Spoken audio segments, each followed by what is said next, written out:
Од изборите поминаа 2 месеца, а од новите пратеници откочени во изборната единица број 3 ни трага, ни глас.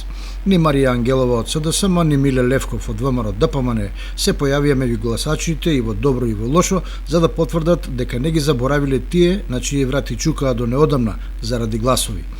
На Подложани, Градовјани и Кочанчани им се случија поплави кои им предизвикаа сериозни штети, ама пратениците не се појавија барем да кажат некој утешен збор.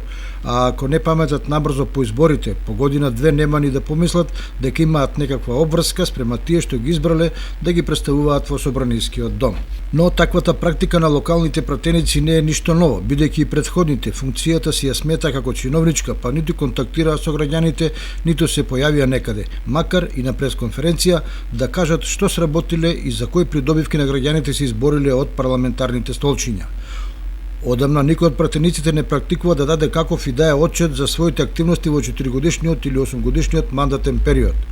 А се додека така се практицира оваа висока функција, од неа ќарки имаат само тие што партијата ги ставила на добитно место на кандидатската листа, гледано низ призмата на платите, дневниците и патните трошоци. Дека и на партиите и на пратениците им е сеедно што се случува во средините во кои доаѓаат, зборува неспомнувањето на новиот политички момент со појавувањето на дуи на изборите во источниот дел од државата. Оваа партија освои значајна бројка на гласови во тројката, во Кочани 410, во Виница околу 120, со изненадувачки голем број гласачи на поедини избирачки места, а за тоа остана незаинтересирани ниту победниците, ниту поразените. Што ќе рече народот, од својот нос не сакаат да погледнат подалеку. Особено заради тоа што овој поход на освојување на истокот, некој велат со пари може да значи само прв чекор, вториот со повеќе пари може да биде уште поголем и така натаму. Бидејќи што имаат гласачи во Кочани, Виница, Берово, Дуи или албанскиот фактор во државата, со права утре ќе се појави да ги штити нивните права и интереси.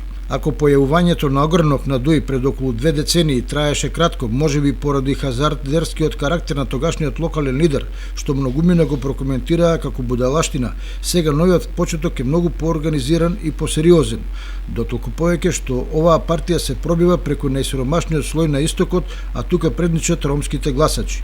Поради сето тоа, општинските организации на водечките партии, ако ништо друго, заради себе би требало да направат сериозни анализи што се случува на политичката сцена на локално и регионално ниво, за да се изградат стратегии за во иднина.